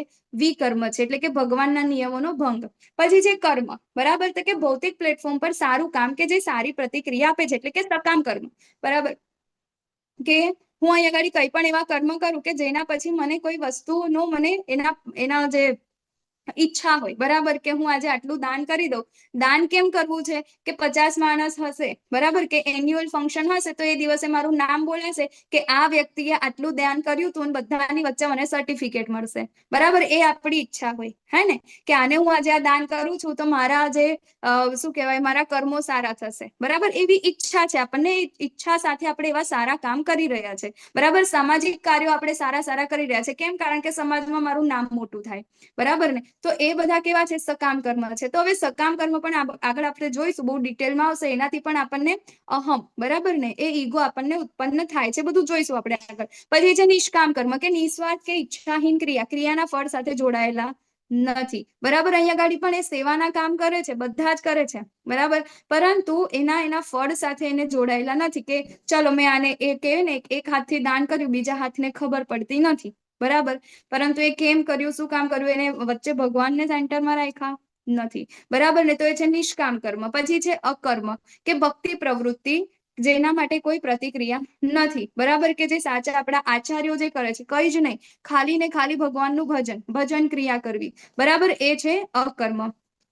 જોઈશું આપણે આગળ. તો હવે આપણને પ્રશ્ન થાય કે સારા લોકો સાથે ખરાબ વસ્તુઓ કેમ થાય, બરાબર. આપણી આજુબાજુ પણ ઘણા બધા લોકો હશે ને એવા કે જે શું કહેવાય રોજ મતલબ કે બહુ જ એવા કામ કરતા હશે કે જે શાસ્ત્રોની સાવ વિરુદ્ધ છે, બરાબર. એ લોકો એવા ઘણા બધા મતલબ કે એમની પાસે લક્ષ્મી પણ એવી હશે કે અનીતિથી એમને કમાયેલા હશે, તો પણ એ લોકોના જીવન આટલા સારા કેમ છે? અને આપણે આટલી સારી રીતે શાસ્ત્રોને ફોલો કરીએ છીએ તો પણ આપણા લાઈફમાં આટલા પ્રોબ્લેમ કેમ છે? આપણને ઘણીવાર પ્રશ્ન થતો હશે ને, બરાબર ને. તો એના માટે શું છે? આપણા કર્મ જ જવાબદાર છે, બરાબર. તો એવું તો છે નહીં કે આપણે અત્યારે જન્મ્યા છે, બરાબર. આપણે તો ઘણા ટાઈમથી, આપણે તો કેટલા બધા જન્મો વિતાવીને આવ્યા છે, તો આપણે જેવા કર્મ કર્યા હશે ને એવા જ આપણે અહીંયા ગાડી એના ફળ અહીંયા ભોગવવાના છે, બરાબર. તો આપણને લાગે કે આપણા અત્યારે સારા દિવસો ચાલી રહ્યા છે, ત્યારે આપણે સમજવું કે આપણા જે સારા કર્મ છે ને એના દિવસો ચાલી રહ્યા છે, એના ફળ ચાલી રહ્યા છે. અને જ્યારે આપણી લાઈફમાં બહુ દુવિધાઓ આવે, જો પ્રોબ્લેમ આવે છે, તો એ વખતે એવું સમજવાનું કે આપણા જે ખરાબ કર્મ છે ને એ અત્યારે એના ફળ ચાલી રહ્યા છે. તો જે લોકોની સાથે જે ખરાબ છે ને એમનું સારું ચાલે છે, એનો મતલબ એવો છે કે એમને પણ સારા કર્મ કર્યા હશે અને અત્યારે એ જ કર્મના ફળ અત્યારે એ ભોગવી રહ્યા છે. પણ અત્યારે જે લોકો કામ કરી રહ્યા છે, જે ખરાબ કર્મ કરી રહ્યા છે, એના પણ ફળ એ લોકોને ભોગવવા તો પડશે જ, બરાબર. એટલા માટે આ બધી વસ્તુ છે કે આપણને લાગે કે મારી સાથે કેમ આવું થાય છે, તો એ આપણા કર્મના જ ફળ છે, બરાબર. પાપી પ્રતિક્રિયાઓના તબક્કા જે છે જ. તો અહીંયા ગાડી કહે છે કે વિષ્ણુ પ્રીત્યર્થે યજ્ઞ તરીકે કર્મ કરવું જોઈએ, અન્યથા ભૌતિક જગતમાં કર્મના બંધન ઉત્પન્ન થાય છે. માટે હે કૌંતેય, તું તેમની એટલે કે વિષ્ણુની પ્રસન્નતા અર્થે નિયત કર્મ કર, એ રીતે તું સદા અનાશક્ત અને બંધનમાંથી મુક્ત રહીશ. માટે આપણે શું કરવું જોઈએ? તો જો કર્મના તો બંધન લાગે છે, ભરત મહારાજને લાગ્યા છે, બરાબર. તો આપણે તો શું છે, હે ને? તો આ બધા જ કર્મ છે, એ બધા જ કર્મના બંધન છે. માટે આપણે શું કરવું જોઈએ? જેટલા પણ કર્મ છે આપણે ભગવાન પ્રીત્યર્થે, હે ને, ભગવાનની પ્રસન્નતા માટે કરવું જોઈએ, એમને ઓફર કરીને કરવું જોઈએ, તો જ આપણે આ બંધનમાંથી રખતા નથી. આપણને થતું હશે કે ભાઈ જમવાનું તો આપણે બધું કરીએ છીએ, તો એમાં કઈ રીતે બંધન થાય, હે ને? તો આપણને લાગે કે જમવાનું આપણે જે લઈએ છીએ એમાં કોઈ બંધન નથી, પરંતુ આપણને એવું થાય કે શું જમવાનું જ્યાંથી આવ્યું છે, બરાબર, ખેતરમાં ખેડાય છે બધું, તો ત્યાં કેટલા જીવજંતુ મર્યા હશે, ત્યાંથી ફેક્ટરીમાં જાય છે, ત્યાં ગાડી પણ કેટલું બધું થયું હશે, ત્યાંથી ટ્રાન્સપોર્ટથી આપણા ત્યાં આવે છે, એના વચ્ચે કેટલી બધી પ્રોસેસમાં કેટલી બધી વસ્તુ થઈ હશે, કેટલા પાપ થયા હશે. આપણે જ્યારે બનાવીએ છીએ ત્યારે આપણે ગેસ કે સ્ટોવ જે છે એના અંદર કેટલા જંતુઓ ગયા હશે, બરાબર ને. આ બધી જ વસ્તુ છે એ બધાનું પાપ આપણને લાગે છે, પરંતુ એ જ વસ્તુ જ્યારે આપણે ભગવાનને ઓફર કરીને લઈએ છીએ ત્યારે આપણને એ પાપ લાગતું નથી, બરાબર. તો એ બંધનમાંથી મુક્ત રહે છે. કેમ? જ્યારે આપણે ભગવાનને આપી દઈએ છીએ, બરાબર, ભગવાનને ઓફર કરીને લઈએ છીએ ત્યારે. તો કળિયુગમાં યજ્ઞ બલિદાન કેવી રીતે કરવો? અત્યારે આપણને થાય કે ભગવાન તો કહે છે કે ભાઈ આપણે બલિદાન તો કરવું જ જોઈએ, બરાબર ને. તો કેવી રીતે કરી શકાય? કલયુગમાં છે પોસિબલ સંન્યાસી બની જવું? નહીં. તો શું કરવાનું છે? તો સતયુગના અંદર શું હતું? સતયુગના અંદર ધ્યાન કરતા હતા લોકો, બરાબર ને. હજારો વર્ષો સુધી, લાખો વર્ષોનું આયુષ્ય હતું એ વખતે એક વ્યક્તિનું. તો એ વખતે લોકો ધ્યાન કરતા હતા હજારો વર્ષો સુધી, તો ભગવાનને પ્રાપ્ત કરતા હતા. પછી ત્રેતાયુગમાં શું આવ્યું? ત્રેતાયુગના અંદર યજ્ઞ આવ્યા, બરાબર ને. તો એ યજ્ઞ આદિ બધું કર્મ કરવાથી ભગવાન પ્રાપ્ત થતા હતા, હે ને. આપણે જોયું ને જે રામજી હતા, હે ને, તો એ લોકોએ પણ ઘણા બધા યજ્ઞ, અશ્વમેઘ યજ્ઞ ને બધું કર્યું, ત્યારે આપણને ભગવાન પ્રાપ્ત થતા હતા, હે ને. પરંતુ અત્યારે યજ્ઞ કરવા પોસિબલ છે નહીં. કેમ? કારણ કે યજ્ઞના અંદર જે બધી સાધન સામગ્રી આપણને જોઈએ એ બધી શુદ્ધ જોઈએ. અત્યારે આપણને કોઈ શુદ્ધ વસ્તુ મળતી નથી, બરાબર. ગાયનું ઘી શુદ્ધ મળે છે? નથી મળતું, બરાબર. બહુ ડિટેલમાં છે, જ્યારે લેવલ 2 માં આવશો ત્યારે આ ડિટેલમાં આપણને જોવા મળશે. પછી દ્વાપર યુગના અંદર વિગ્રહ પૂજા છે, બરાબર. તો વિગ્રહ પૂજાના ઘણા બધા નિયમો છે, ઘણા બધા એટલે ઘણા બધા નિયમો છે. આપણે એને ફોલો જ ના કરી શકીએ. આપણે જો એકવાર એને જોઈએ ને તો એવું થાય કે ના ના ના ના ના, આપણાથી આ વસ્તુ ના થાય. વિગ્રહ પૂજા કરવાના જો નિયમો હોય તો આપણે આપણી ગૃહસ્થી ચલાવી જ ના શકીએ, બરાબર. એટલા બધા એના નિયમો છે. એના પછી અત્યારે મતલબ એ દ્વાપર યુગમાં, તો અત્યારે કલયુગમાં એ વિગ્રહ પૂજા પણ આપણી એટલી પોસિબલ નથી. તો શું આપણે કલયુગમાં શું કરી શકીએ? તો માત્ર ને માત્ર હરિનામ, બરાબર. કલયુગમાં એ જ પોસિબલ છે, એના સિવાય આપણે બીજું કઈ જ કરી શકતા નથી. તો કયા મંત્રનો આપણે જાપ કરવાનો? છે. તો હરે કૃષ્ણ કૃષ્ણ કૃષ્ણ હરે હરે હરે રામ રામ રામ હરે હરે આ મંત્રનો આપણે જ્યારે જાપ કરીએ છીએ બરાબર, તો એ જે કલયુગનો આ યુગ ધર્મ છે બરાબર. બીજા બધા યુગ છે એનો ધર્મ હતો હે ને, યજ્ઞ કરવું ને આ કરવું ને પેલું કરવું, પરંતુ અત્યારે કલયુગનો યુગ ધર્મ શું છે? એ ભગવાનના હરે કૃષ્ણ મહામંત્રની જાપ કરવી બરાબર. તો એ કોને શીખવાડ્યું? કોણ આવું કહીને ગયા કે ભાઈ તમે આવું કરો તો તમને ભગવત પ્રાપ્ત થશે? તો એ કે છે ભગવાન ચૈતન્ય મહાપ્રભુ બરાબર, કે જે સ્વયં કૃષ્ણ છે અને કળિયુગમાં હરે કૃષ્ણ મહામંત્રને ફેલાવવા માટે આજથી 500 વર્ષ પહેલા આવ્યા હતા. આપણને ઘણા બધા લોકોને નથી ખબર કે ચૈતન્ય મહાપ્રભુ કોણ છે. તો એ બંગાળના અંદર માયાપુરના અંદર જન્મ્યા હતા અને પોતે રાધા રાણી અને કૃષ્ણનું કમ્બાઇન અવતાર છે બરાબર. તો એ આપણને શીખવાડવા માટે આવે કે કલયુગના લોકો કઈ રીતે જીવી શકશે આટલી બધી પ્રોબ્લેમના અંદર, એ કઈ રીતે પાછા મારા ધામમાં કેવી રીતે આવી શકશે? તો એનો તો એક જ માત્ર ઉપાય છે કલયુગમાં હરિનામ બરાબર ને. તો એ હરિનામ આપણને આપવા માટે એમને પોતે અહીંયા જન્મ લીધો હતો બરાબર. તો અહીંયા ગાડી કે છે કે કલયુગના અંદર હરિનામ બરાબર, હરિનામ અને હરિનામ દ્વારા જ મોક્ષ પ્રાપ્ત કરી શકાય છે. હરિનામ સિવાય કળિયુગમાં બીજો કોઈ રસ્તો નથી, કોઈ રસ્તો નથી, કોઈ જ રસ્તો નથી બરાબર. એક જ રસ્તો છે હરિનામ, એના સિવાય આપણે કઈ જ કરી શકવાના નથી. તો કલયુગનો આપણે ઉપયોગ કરવો જોઈએ. કલયુગ આમ જોવા જઈએ તો બીજા બધા યુગ કરતા સારો કહેવાય ને. પેલામાં તો કેટલા હજારો વર્ષો સુધી આપણે તપસ્યા કરવી પડે, કેટલું બધું યજ્ઞ કરવું પડે, કેટલું ધ્યાન રાખવું પડે. દ્વાપર યુગના અંદર જે વિગ્રહ પૂજા છે એમાં કેટલી બધી મહેનત છે, પરંતુ કલયુગમાં જુઓ તો ખરા માત્ર ને માત્ર હરિનામ. જે આપણે ક્લાસ પૂર્ણ થયા પહેલા, ક્લાસ પૂર્ણ થાય ત્યારે ક્લાસ ચાલુ થાય છે એના પહેલા 2 હાથ ઉપર કરીને આપણે બોલીએ છીએ ને હરે કૃષ્ણ કૃષ્ણ કૃષ્ણ હરે હરે હરે રામ રામ રામ હરે હરે. આમાં આપણને ભગવાન મળી ગયા બરાબર ને. તો કેટલું ઈઝી છે બરાબર. તો અહીંયા ગાડી એ જ કરવાનું છે, હરે કૃષ્ણ મહામંત્રનો જાપ કરવાનો છે. આવતીકાલથી આપણે બધાએ કરવાનું છે બરાબર. ક્લાસ ચાલુ થાય એના પહેલા આપણે રોજ એક માળા કરીશું. આપણે બધા જ, ભલે આપણા જે પણ ગુરુજનો હોય એ બધાની આપણે અલગ અલગ માળા કરતા હોઈએ, એની સાથે એક માળા આપણે હરે કૃષ્ણ મહામંત્રની કરવાની છે. કેમ? કારણ કે શાસ્ત્રમાંનો ઉલ્લેખ છે બરાબર. એના પહેલા છે પંચતત્વ મંત્ર આપણે બોલવાનો છે, જેના અંદર જય શ્રી કૃષ્ણ ચૈતન્ય પ્રભુ નિત્યાનંદ શ્રી અદ્વૈત ગદાધર શ્રીવાસાદિ ગૌર ભક્ત વૃંદ, એનાથી આપણે સુમેરુ ઉપર આ મંત્રને આપણે બોલીએ અને એના પછી હરે કૃષ્ણ મહામંત્રને આપણે ચાલુ કરીએ છીએ. ઓકે, કેવી રીતે જાપ કરવાનો છે બરાબર.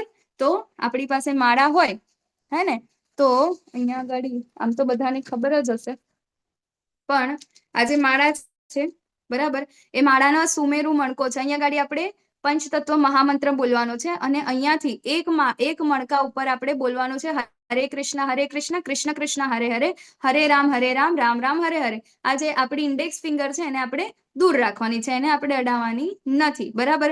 એક મંત્ર એક મણકા ઉપર હે ને. એવું નહીં કે અહીંયા હરે કૃષ્ણ કૃષ્ણ કૃષ્ણ હરે હરે પછી અહીં ગાડી હરે રામ, એવી રીતે નથી કરવાનું. એક આખો મહામંત્ર અહીંયા પૂરો થાય પછી જ બીજી બીડ ઉપર આપણે જવાનું છે. તો એવી રીતે આપણે માળા પૂર્ણ કરવાની છે. તો એવી આપણે રોજ એક માળા જ્યારે કરીશું. ગઈકાલે નિકિતા માતાજીનો પ્રશ્ન હતો ને કે મારા મનમાં ઘણા બધા પ્રશ્નો થાય, ઘણા બધા વંટોળ ચાલે. મેં કીધું હતું ને કે આવતા અધ્યાયમાં આવશે. આ એનો એક ઉપાય છે બરાબર, કે આપણે જોઈ શકીએ. પ્રેક્ટિકલ ઉપાય આ છે હે ને, કે આપણે કઈ રીતે આપણા મનને કંટ્રોલમાં રાખી શકાય. ઓકે, મનમાં સમરીએ તો ચાલે? ભાવિક પ્રભુજીનો પ્રશ્ન છે. ના, મનમાં સ્મરણ કરીએ તો નહીં ચાલે. આપણે જે આ મહામંત્ર છે આપણે મોટેથી બોલવો જોઈએ. મોટેથી કેમ બોલવાનો છે? કારણ કે આપણી બધી જ ઇન્દ્રિયોને લગાડવાનું છે. બધી ઇન્દ્રિયો એટલે કે આપણે જે બોલીએ છીએ એમાં પણ લગાડવાનું છે અને કાનથી સાંભળવાનું પણ છે. શ્રવણમ ખૂબ ઇમ્પોર્ટન્ટ છે. ભક્તિમાં આગળના અધ્યાયોમાં આપણે જોઈશું તો ભક્તિમાં આગળ વધવા માટે શ્રવણમ અને કીર્તન એ બહુ ઇમ્પોર્ટન્ટ છે. તો કીર્તન મોઢાથી કરીએ છીએ અને કાનથી સાંભળવાનું છે, તો જ આપણને એટલું ફ્રૂટફુલ થશે અને તો જ આપણું મન જે છે ધીરે ધીરે ભગવાનમાં લાગશે, નહીં તો નોટ પોસિબલ. ઓકે, તો ક્યાં આપણે કરી શકીએ? તો ઘરમાં કરી શકીએ, શેરીઓમાં કરી શકીએ હે ને, જ્યારે એકલા હોઈએ ત્યારે કરી શકીએ. ઇવન એકલા હોય તો પણ આપણને સંભળાય એવી રીતે ચોક્કસ બોલવું જોઈએ બરાબર. અને જ્યારે એવું લાગે કે મારું મન લાગતું જ નથી, બહુ ગુસ્સો આવે છે, હું શું કરું, બહુ ઇમોશનલ છે, ત્યારે તો બહુ મોટેથી આમ 4-5 જણા આખા ઘરના લોકો સાંભળે ને એવી રીતે મોટે બરાડા પાડીને તમારે હરે કૃષ્ણ મહામંત્ર કરવાના અને બહુ મજા આવશે. ચાલો, તો અહીંયા આગળ કહે છે કે ભગવાનના ભક્તો સર્વ પ્રકારના પાપમાંથી મુક્ત થઈ જાય છે, કારણ કે તેઓ યજ્ઞમાં પ્રથમ અર્પિત કરેલું ભોજન જ લે છે. અન્ય લોકો જેઓ પોતાના જ ઇન્દ્રિય સુખ માટે ભોજન બનાવે છે તેઓ નક્કી પાપ જ ખાય છે બરાબર. તો આજથી અહીંયા આપણે શું શીખ્યા એક તો માળા કરવાની અને બીજું ભોગ અર્પણ કરીને જ આપણે ભોગ પ્રસાદ લેવાનો છે. નહીં તો આપણે બધા શું ખાઈએ છીએ? પાપ ખાઈએ છીએ. તો બધાને પાછું આવું છે અહીંયા મતલબ આ દુનિયામાં પાછું આવું છે. હવે તો આ 10,000 વર્ષ પછી તો ઘોર કલયુગ આવશે હે ને. એ વખતે તો આવી રીતે કોઈ ક્લાસીસ પણ નહીં હોય, ભગવદ ગીતા શું છે એ બી કોઈને ખબર નહીં હોય. તો એના અંદર આપણે પાછા શું કામ આવું છે? બરાબર. એના કરતા સારું નહીં આપણે ભગવાનને પ્રાપ્ત કરી લઈએ. બરાબર. ભગવાનની સેવા નિત્ય કરી શકીએ, ભગવાનના ધામમાં જઈ શકીએ. તો એના માટે આપણે ધીરે ધીરે બરાબર પ્રેક્ટિસ કરવાની છે કે આપણે પાપમય જીવન વ્યતીત કરવાનું નથી. તો શું કરવાનું છે? આપણે દરરોજ ભગવાનને ભોગ લગાવવાનો છે. તો આજથી આપણે શું કરીશું? ભગવાનને ભોગ લગાવવાનું ચાલુ કરીશું. કાલ સવારથી આપણે જે કાંઈ પણ બનાવીએ ભગવાનનું પહેલા ડીશમાં લઈ લેવાનું અને ભગવાનને ભોગ લગાવવાનો. શરત એટલી કે એના અંદર ડુંગળી લસણ ના હોવા જોઈએ. તો શું, મન તો એવું થાય કે મારા ઘર તો ડુંગળી લસણ વગર તો ચાલે ના. તો પણ આપણે રોટલીમાં ક્યાં ડુંગળી લસણ નાખીએ છીએ? બરાબર. તો ખાલી રોટલી ધરાવો. ભાતમાં ક્યાં નાખે છે? ખાલી ભાત ધરાવો. બરાબર ને. તો આને આગળ આવશે પત્રમ પુષ્પમ ફલમ તોયમ. તમે ભગવાનને પત્ર આપો, ફળ આપો, પુષ્પ આપો, પાણી આપો, ભગવાન બધું જ એક્સેપ્ટ કરે છે. ખાલી એનો ભાવ હોવો જોઈએ. બરાબર. તો આપણે જે કાંઈ પણ ખાઈએ છીએ ભગવાનને ઓફર કરીને એને પછી જે પણ તમે રોટલી કે કંઈ પણ ધરાવો છો, બરાબર, સાકર ધરાવી દો કે કંઈ પણ, એને પછી આપણે જે જમવાનું છે બધું એની સાથે મિક્સ કરી દો. એટલે બધું જ શું થઈ જશે? પ્રસાદ બની જશે. બરાબર ને. તો આપણને જે આ પાપ જે છે, જે જમવાનું બનાવવાથી લઈને મતલબ ઉગ્યાથી લઈને બનાવીએ છીએ ત્યાં સુધીનો પાપ આપણને લાગશે નહીં. તો આપણે પાપ નથી ખાવાનું. આપણે શું ખાવાનું છે? પ્રસાદ. ચલો. તો બધા દેહધારી પ્રાણીઓ અન્ન ખાઈને પોષણ પામે છે અને અન્ન વરસાદથી ઉત્પન્ન થાય છે. વરસાદ યજ્ઞ કરવાથી વરસે છે અને યજ્ઞ નિયત કર્મ કરવાથી થાય છે. ઘણા બધા લોકો મને એવું પૂછતા હોય કે ભાઈ તમે લોકો તો આટલા વેજીટેરિયન થઈને એવું કહો છો, પણ કે વેજીટેરિયન લોકો જો બધા થઈ જાય તો કે નોનવેજ અહીંયા આગળ જો નોન વેજીટેરિયન જેટલા બી છે બધા જો વેજીટેરિયન થઈ જાય તો કે તમારા પાસે શાકભાજીની અછત થઈ જાય, શાકભાજી આવે જ નહીં. બરાબર. એ લોકો એવી દલીલો આપે. એવું કે છે એવું ક્યાં શાસ્ત્રમાં લખેલું છે કે નોનવેજ ના ખાવું જોઈએ? તો અહીંયા લખેલું છે ભગવદ ગીતા 3.14 શું કે બધા દેહધારી પ્રાણીઓ અન્ન ખાઈને પોષણ પામે છે. અહીંયા આગળ કોની વાત થઈ રહી છે? મનુષ્યની વાત થઈ રહી છે. દેહધારી પ્રાણી કે જે અન્ન ખાઈને પોષણ પામે છે. બરાબર. અહીંયા બીજા કોઈ પ્રાણીઓની કે એની વાત થતી નથી. અહીંયા માત્ર ને માત્ર મનુષ્યની વાત થઈ રહી છે. એટલે મનુષ્યએ ચોખ્ખું કીધું છે કે અન્ન ખાઈને જ પોષણ પામે છે. બરાબર. અને અન્ન ક્યાંથી આવે છે? વરસાદથી ઉત્પન્ન થાય છે. એટલે આપણે પ્રાણીઓને ખાવાની જરૂર નથી. આપણે માત્ર અન્ન ખાવાનું છે કે જે જમીનમાંથી ઉગે છે. બરાબર. અન્ન ક્યાંથી આવે છે? વરસાદથી ઉત્પન્ન થાય છે. તો હવે વરસાદથી બધી વસ્તુ ક્યાં જમીનમાં હોય તો જ વરસાદથી ઉત્પન્ન થાય. બરાબર. તો આપણે એ ખાવાનું છે. અને વરસાદ કેવી રીતે થાય છે? તો યજ્ઞ કરવાથી થાય છે. અને યજ્ઞ એ નિયત કર્તવ્ય કર્મ કરવાથી થાય છે. તો જો નિયંત્રિત કર્મોનો નિર્દેશ વેદોમાં થયો છે અને વેદો પૂર્ણ પુરુષોત્તમ પરમેશ્વરમાંથી પ્રકટ થાય છે. પરિણામે સર્વવ્યાપી બ્રહ્મ યજ્ઞોમાં સદૈવ અવસ્થિત રહે છે. બરાબર. તો એ યજ્ઞ કરવાનું જ્ઞાન એ બધું ક્યાંથી આપે છે? વેદોમાંથી આવે છે. માટે અલ્ટિમેટ બધો સોર્સ કોણ છે? ભગવાન છે. માટે આપણે ભગવાને જે વસ્તુ આપી છે આપણે એ ભગવાનને પરત કરવી જોઈએ. બરાબર. તો હે પ્રિય અર્જુન, જે મનુષ્ય માનવ સમાજમાં આ પ્રમાણે વેદો દ્વારા સ્થાપિત યજ્ઞ ચક્રનું પાલન નથી કરતા તે નિશ્ચિતપણે પાપમય જીવન વ્યતીત કરે છે. આવો મનુષ્ય માત્ર ઇન્દ્રિય તૃપ્તિ માટે જ જીવિત રહીને નિરર્થક જીવન વ્યતીત કરે છે. તો આપણામાં અને પશુમાં શું ફરક છે? બરાબર. પશુ પણ કરે છે ને આહાર, નિંદ્રા, ભય, મૈથુન. એ લોકો પણ કરે છે. એમની પણ ફેમિલી છે. એ પણ સવારથી જાય છે ખાવાનું શોધવા માટે. એ પણ રાત્રે સૂઈ જાય છે. બરાબર. એ લોકો પણ મૈથુન કરે. તો આપણામાં ને એમાં શું ફરક છે ભાઈ? કંઈક તો ફરક છે ને. આપણે મનુષ્ય છે તો શું ફરક છે? આ જ ફરક છે. બરાબર. કે આપણે પાપમય જીવન વ્યતીત નથી કરવાનું. આપણને ખબર છે કે જ્યાંથી આ વસ્તુ આવે છે આપણે ભગવાનને ઓફર કરવાનું છે. એટલા માટે આપણે પાપમય જીવન નહીં પરંતુ મનુષ્ય જેવું જીવન જીવીને આપણે આ યજ્ઞ ચક્રને પૂર્ણ કરવાનું છે. કેવું છે આપણે જોઈએ. તો અહીંયા ભગવાન છે. ભગવાન દ્વારા વેદો આવે છે. વેદોમાંથી આપણને ખબર પડે છે કે કેવી રીતે આ બધી વસ્તુ થાય છે. બરાબર. નિયત ફરજો. એ ફરજો આપણે કરીએ છીએ ત્યારે આપણે શું કરીએ છીએ? બલિદાન એને આપણે આપીએ છીએ, હોમ કરીએ છીએ. એના પછી વરસાદ વરસે છે. એ વરસાદથી અનાજ આવે છે અને એ અનાજ આપણને પોષણ આપે છે. આપણે જે ખાઈ શકીએ એ ફોર્મમાં આપણે એને બનાવીએ છીએ. પરંતુ અહીંયા આગળ કોઈ બી એક વસ્તુમાં બરાબર આખું ચક્ર છે. કોઈ પણ એક જગ્યાએ તૂટી જશે તો આ બધી જ વસ્તુ બરાબર પાપમય જીવન આપણે જીવવાના છે. તો જનક જેવા રાજાઓ માત્ર નિયત કર્તવ્ય કર્મ કરવાથી જ સિદ્ધિ પ્રાપ્ત કરી હતી. માટે સાધારણ જન સમુદાયને શિક્ષિત કરવા માટે પણ તારે કર્તવ્ય કર્મ કરવું જોઈએ. હવે અહીંયા ગાડી અર્જુનજીને કહે છે કે ભાઈ તારે તું કહે છે ને કે બીજી પ્રજાઓ હે ને, કે તારા પછી આવે એ પરંપરા નાશ થશે ને એ લોકોનું. તો અહીંયા આગળ શું કે છે કે જો તું આ કર્મ નહીં કરે ને, તારું કર્તવ્ય કર્મ છે કે તારે યુદ્ધ કરવાનું છે, તું એ નહીં કરે તો તારા પછીના જે લોકો જે છે ને, કે જે તારા અનુયાયીઓ છે, તું લીડર છે બરાબર, રાજા છે, લીડર છે, તો જો રાજા જે વસ્તુ કરશે એ જ વસ્તુ એની પ્રજા પણ કરશે. શું કે તું યુદ્ધ છોડીને ભાગી ગયો તો એ લોકો પણ યુદ્ધ છોડીને ભાગી જશે ભવિષ્યમાં. તો અહીંયા કે છે કે બીજા તારા જેવા તારા અનુયાયીઓ જે છે, જે સાધારણ જન સમુદાય છે, એને શિક્ષિત કરવા માટે પણ તારે કર્તવ્ય કર્મ તો કરવું જ જોઈએ બરાબર, એને શીખવાડવા માટે કે ના હું કરી શકું છું તો આપણે કેમ નહીં. તો મહાપુરુષ જે આચરણ કરે છે તેનું અનુસરણ સામાન્ય મનુષ્યો કરે છે બરાબર. આપણને ખબર છે આમાંથી આપણે ઘણા બધા છે, આપણે કોઈક ને કોઈક વ્યક્તિઓને આપણે પોતાના આઈડિયલ મનાવતા હોય છે બરાબર. તો આપણા આજકાલના જમાનામાં આપણા આઈડિયલ કોણ હોય? તો કોઈ બોલિવૂડના હીરો હોય, કોઈ ક્રિકેટ સ્ટાર હોય બરાબર ને, કોઈ પોલિટિશિયન હોય, એ બધા આપણા કોણ છે? આઈડિયલ છે. આપણે એમના જેવું જીવન જીવવાની આપણે કોશિશ કરી રહ્યા છે, પણ આપણે બધા જ શું કરીએ છીએ? નરકના દ્વાર તરફ આગળ વધી રહ્યા છે. આપણે શાસ્ત્રોનો સહારો લેતા નથી બરાબર. તો જે મહાપુરુષો છે કે જેની પાસે આ બધું જ્ઞાન છે બરાબર, એનું આપણે અનુકરણ કરવું જોઈએ, અનુસરણ કરવું જોઈએ બરાબર. અનુકરણ નહીં, અનુસરણ કરવું જોઈએ.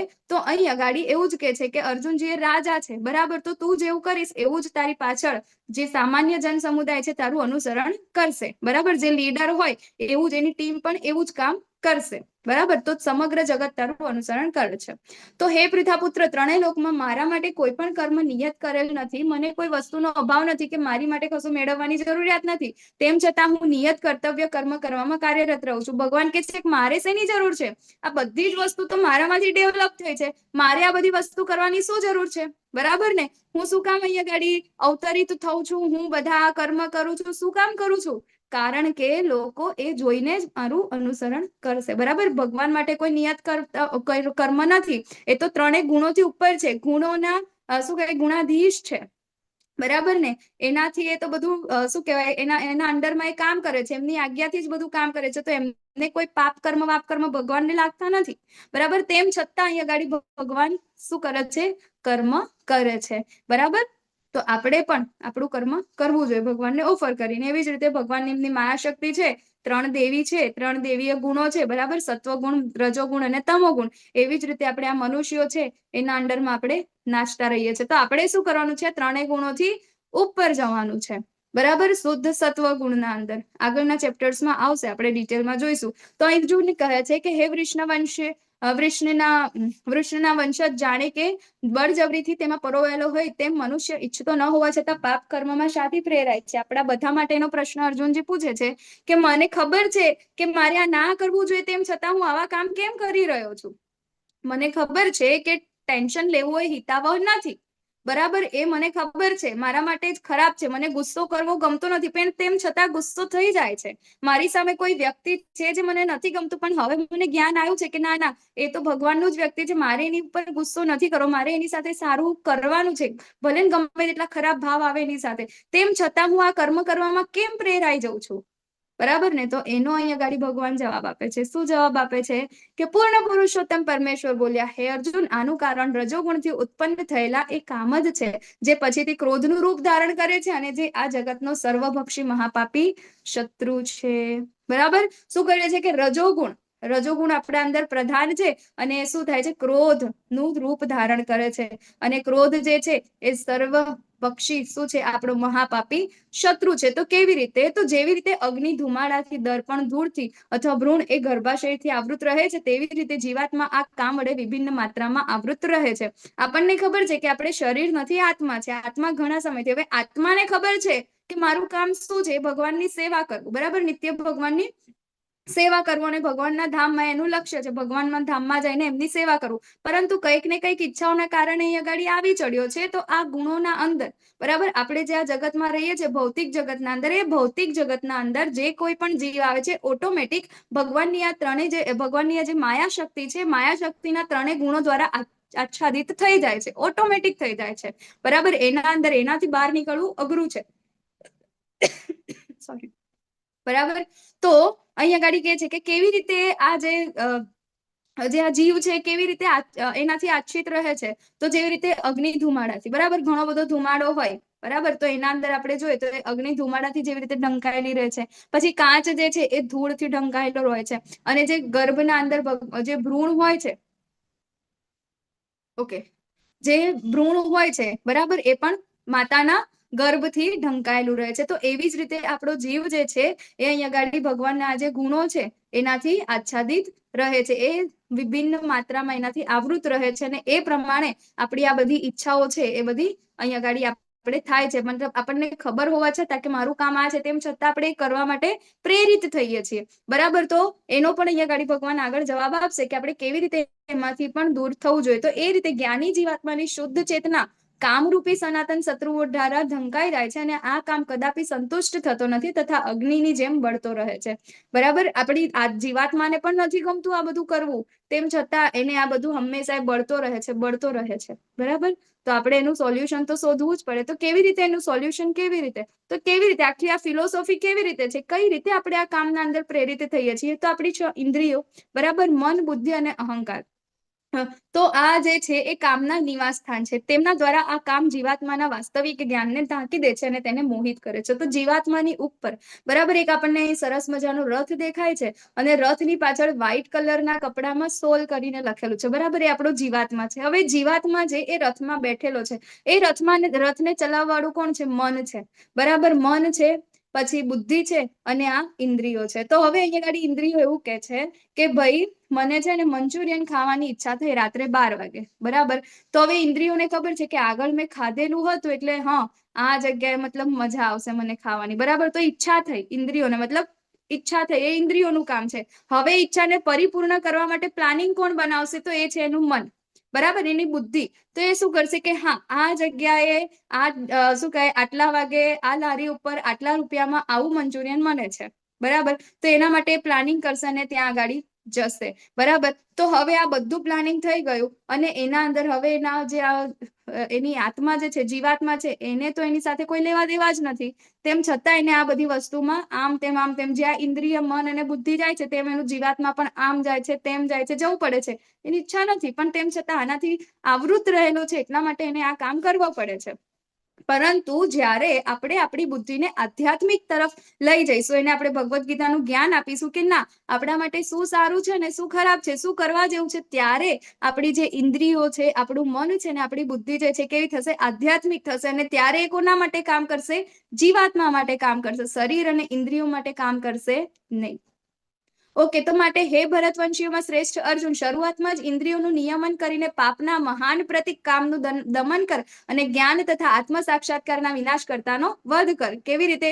ભગવદ્ ગીતાનું જ્ઞાન મેળવીને, બરાબર. તો એવી જ રીતે શારીરિક સ્તરથી આપણે ઉપર ઉઠવાનું છે, કામુક સ્તર, એના પછી માનસિક, એના પછી બૌદ્ધિક, અને છેલ્લે આધ્યાત્મિક સ્તર, બરાબર ને. તો આપણે કોને ઇન્દ્રિયોને શુદ્ધ કરવાની છે? શારીરિક સ્તર, બરાબર. કેવી રીતે ઇન્દ્રિયોને, શરીરને કેવી રીતે શુદ્ધ કરીશું? કેવી રીતે? તો રોજ આપણને શાસ્ત્રોના અંદર નિયમો આપ્યા છે, બરાબર. સવારે ઉઠીને ભગવાનની આ બધી સેવા કરવાની. એ પછી કામુક સ્તર, બરાબર, વિષય આસક્તિઓ આપણે છોડવાની છે, ઇન્દ્રિયોને બધાને આપણે ભગવાનના અંદર લગાડવાના છે. પછી માનસિક સ્તર, બૌદ્ધિક સ્તર, આપણે આધ્યાત્મિક શ્રવણમ કીર્તનમ કરતું રહેવાનું છે, રોજ ક્લાસ અટેન્ડ કરવાનો છે. આ ક્લાસ સિવાય પણ બીજા ઘણું બધું શ્રવણમ છે, ભાગવતમ છે, આપણા રોજ સવારે ક્લાસીસ પણ ચાલે છે ભાગવતમના, બરાબર. એ આપણે સાંભળવાનું છે. એ બધી જ વસ્તુ આપણે જયારે કરીશું, ત્યારે આપણું જે આધ્યાત્મિક લેવલ છે એ ડેવલપ થશે, અને એ વખતે આપણે આ બધામાં ફસાઈશું નહીં, બરાબર. તો કર્મેન્દ્રિયો જળ પદાર્થ કરતા ચડિયાતી છે, મન ઇન્દ્રિય કરતા, બુદ્ધિ મનથી પણ વધારે ઉચ્ચતર છે, અને તેમાં આત્મા જે છે એ બુદ્ધિથી પણ વધારે શ્રેષ્ઠ છે. હવે તમે જુઓ, આ જે રથ છે એના અંદર પાછળ બેસવાવાળો કોણ છે? પાછળ બેસે રથમાં એ કોણ હોય?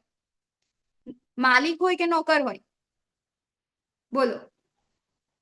માલિક. તમારી પાસે માલિક હોય, બરાબર.